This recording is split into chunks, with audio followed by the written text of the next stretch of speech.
What's up, everybody? Welcome back to another highly combustible reaction. We're jumping into something. Denmark's forest kindergartens. If that doesn't sound magical, I don't know what does. Definitely get over, show SBS Dayline all the love of the world if you enjoy the video. Let's go on the journey. Let's learn something. We're off to Denmark.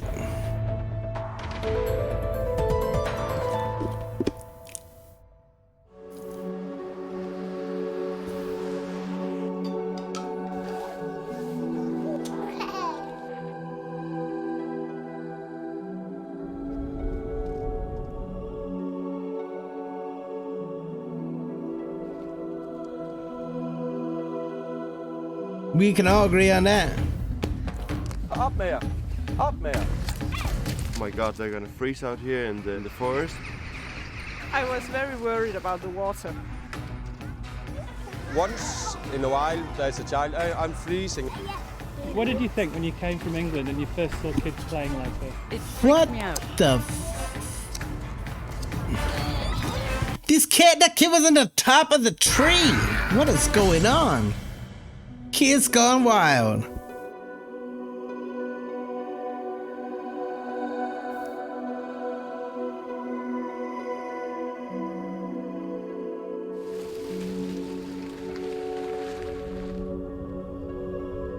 Four-year-old Nicola Towns is joining her kindergarten friends in the forest.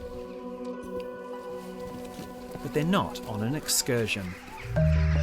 This forest is their kindergarten. Se, her er små troldøer. Her er også trolde oppe i den her skov. Prøv at se. Troldene har taget deres ører af. It's freezing today, only 5 degrees. How awesome is this for creativity and imagination, though? This would be super magical for a child. I'm trying to look past all of the potential safety concerns. That's what, that's what's in my head. This would never fly in America. You could never just take your kids out to the forest and be like, here's your classroom. I don't know. This is a whole different way of thinking, but I'm going to try to be open to it because I'm open to a lot of things now. Like, it just, okay, other people do it differently. And if it works, it works. But even when it's raining, snowing, or minus 20 degrees, you'll find these children playing and learning outside. Den der kravler der. Det er en tusindben. Så her bor de inde under om vinteren. Så sådan passer insekter på dem selv. De kan bo inde under barken. It might sound extreme, but it's not unusual in Denmark, where 10% of the preschools, about 500 of them, are forest kindergartens. 500 of them? It obviously must work. They're run by pedagogues like Johan Leigård, someone with a university degree in human development. Nej, hvad gør vi så? Hopper I bare ned her, eller hvad? I løber bare. Aha!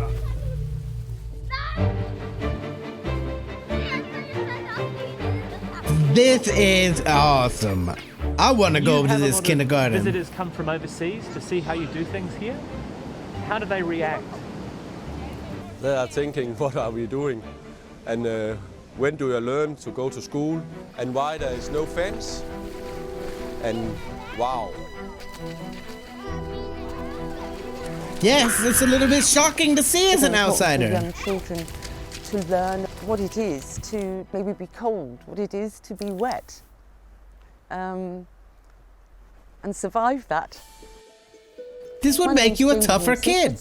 I came to Denmark over 20 years ago and was amazed at the outdoor things that young children were doing, and I now live and work here.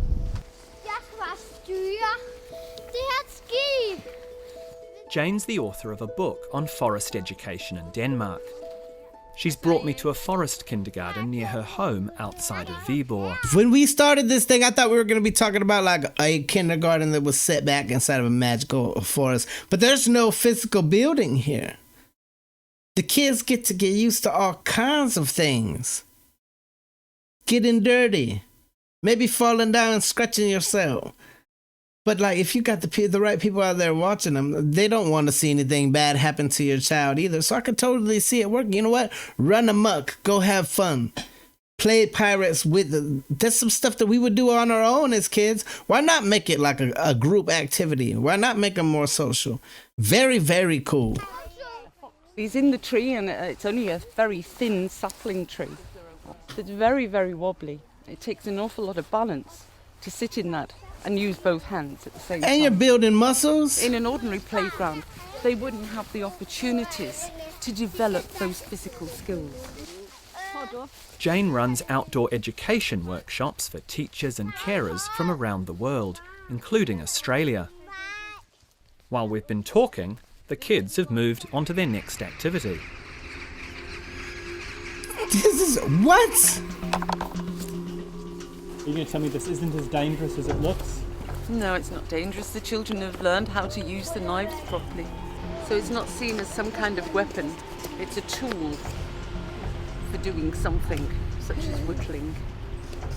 That is awesome in my mind. Teach them the right tools. Teach them that everything is a tool, not a weapon. Let them learn. Hey, you know what? I don't want to get cut. I don't want to accidentally cut myself. This is crazy on one hand. As an American, people here would not agree. But for me, it's like, yeah, if this is the way of life, like, and it's working, and children aren't running off, they're not drowning, they're not breaking their neck out there, why not let them explore? This would have been the coolest school that I've ever attended. I think many cultures like to wrap their children up in cotton wool. Yes, I don't absolutely. think that's about a lack of love here for children by their parents. They see it in a different way. And in fact, children should have the chance to be free.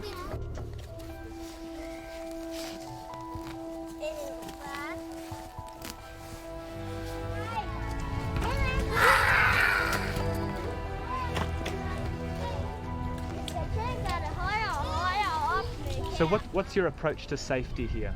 You have to use your brain, and if you trust that the kids, they can take care of themselves. Matti, are you afraid of anything? Obviously, only a little. I was watching this boy climb to the very top of the tree, other boys hitting the log with the stick very close to each other. I couldn't see you or anyone else. I was standing up there and I saw it too. You saw it? Yes. You weren't worried? No. That's a part of the play almost every day. And they learn to be careful. Sometimes they hit, yes, they got a little accident. But that's the way to learn. Only once I have to drive to the hospital with a boy with a big injury in 17 years. So in 17 years, only one hospital ride. That should tell you something. You know what? We should work at like stats and figures and see what the chances are. Because if this is something that your kid could do, imagine the kind of thinker that they're going to become. I'm not worried. And what was the injury? It was a parent who drove over a foot of a kid. The injury wasn't even from the class. Yes, we have.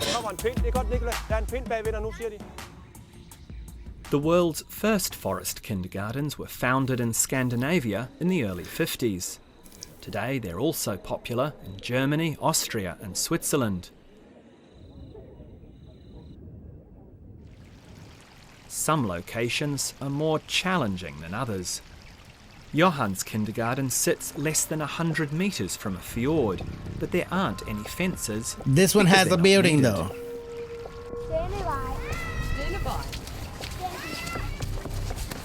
But we just hang out outside all day. Why do you stop I'm here, for it. Carl? Fordi her må vi ikke gå. Man skal have en pædagog med deroppe fra, inden man går over.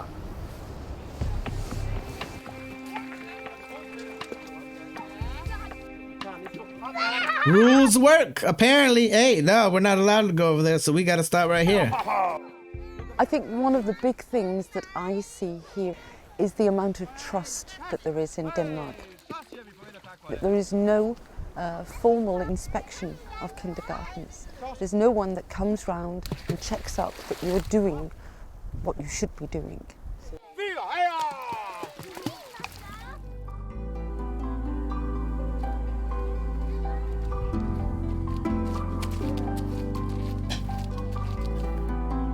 But how easy is it for parents like Nicola's mother Nadia to trust the pedagogues and their own kids? I know my sisters, so they can run down to the water. I was like, yeah, but they don't do that. You know, they know where they're allowed to go to. They don't. You trust them. Do you think a lot of it's based on trust? A lot. Yeah. But I must say I'm happy that I'm not down here during the day, because I'm a bit worried when Emil crawls into the top of a tree. So you're happy that you can't see it? Yeah, I am. That's a lot of trust. At Nadia's house, I meet her husband, Paul. He's English. Danish forest kindergartens came as a big culture shock. In England, kids can be harmed in any way, you know, falling out of a tree or something like that. Then they won't allow it. There are just a handful of forest kindergartens in the UK. The US only opened its first in 2007. Australia 5 years ago. Did you just say the US? First in 2007. Forest kindergartens in the UK. The US only opened its first in 2007. I gotta look more into this. I ain't never heard of no forest kindergartens at least definitely not here in California. I gotta look where this is at. Australia 5 years ago. I know we're a bit behind the times, but my God. But they can get away with that, but they can't in England. It's hard to explain. I really don't know what it is about the Danes. It's just a very relaxed frame of mind they've got about things, everything. One of the main reasons Nadia and Paul have sent both Nicola and her 6-year-old sister Jessica to a forest kindergarten is their fear that the virtual world is distracting the girls from the natural one. It still is to this day. As soon as they come home, all they want to do is play the iPad. That's what they want to do. Well, you know, that worries us that they'll do that. So we try to encourage them to go outside and play more.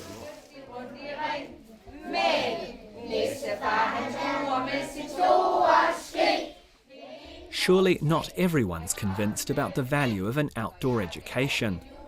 This is Jessica's primary school. I've come here because I thought the teachers might be concerned at how kids from a forest kindergarten struggle to adapt in the classroom. Do you notice any difference between her and the kids who've come from normal kindergartens? Not at all. They are all prepared to go to school. My own son went to forest kindergarten. Oh, really? Yeah. So you never had any worries about how he would go at school? No, not at all. What do you think about the idea that the children should be using their time in kindergarten to start to learn some reading, some writing, some maths, to get ready for school? Listen, the only thing I know about reading, writing, and math is that you forget most of the reading, writing, and math that you ever learn. Maybe not the writing part so much, but math, we have calculators, we have computers, we have information with the internet at the touch of a fingertip now that we never had before. But school has stayed the same. Aside from here where we like to do Common Core things and we've changed math all the way around. We've changed things around in America, but for the most part, it's like, oh, we always need to know this. But I'm telling you right now, I've never needed math other than normal addition, subtraction, multiplication, and division. I've never needed to know what A plus B squared. I never needed to know any of that. So why fill my head with it? You're also teaching people, these young kids, these young people, because at that point, you're teaching them how to be very independent by letting them just run around and learn things on their own. Hey, if I fall down, it hurts. Hey, I probably should hold on to this bigger branch because the smaller branch. You're teaching them how to make those kind of decisions that could be life and death decisions. You're letting them choose for themselves. Like, hey, you know what? I'm going to keep my self-preservation. But later on, they're going to be super independent. They're going to be able to overcome obstacles. They're going to be able to figure out the answers to problems. They're going to be ready for school because they've already had their mind working on overload. It makes you want to learn. If once you get out there and start seeing some things, you want to learn more about it. I think this is work spoiled because of they are not ready. You have to learn them to be interested in learning. Yeah. Over the last 20 years, I'm on the board. number of outdoor kindergartens in Denmark has roughly doubled. And now the forest gospel is spreading. Even schools are looking to take the class outdoors. Now there's a lot of research been done that shows that children are less stressed, that children concentrate more, that children are ill less often, that their motor development is far, far better for being outdoors than indoors. And a lot of teachers is, getting, yes, I can, oh, it works. So I'm happy.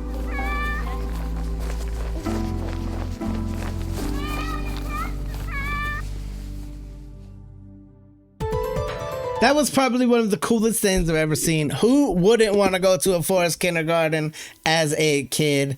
I've got to look up and see where these ones that are in America. This was back in 2016. We're a little bit behind the times. But my God, who went to a forest kindergarten? Let me know down below. Seriously, I want to know everything about it, what you feel. If your kids went, tell me down below. This is something that you have to kind of keep in a clear head about, because we know that it would never happen right here where I'm at in California. I know for a fact people would throw a fit if they knew that their kids were allowed to climb trees and things like that. We've become to, I want to wrap my whole kid up in cotton so that nothing happens to him. Obviously, nobody wants to lose a child, but we at the same time, do you really need to smother them and try to protect them from absolutely everything in life? What are you going to learn about life? If you don't get burned sometimes, if you don't fall down and get cut sometimes, if you don't go out there and have these experiences, you're never going to know anything about it. Then when it does happen, you're going to be a lot worse off in my mind. Get over and show Dateline all the love in the world. SBS Dateline. The link's right there inside the description. Smash the like button if you liked it, the dislike button, but I won't believe you. Tell the next one of mine, the Combustible. You guys be happy, healthy, safe, but let me to the moon and back. Peace.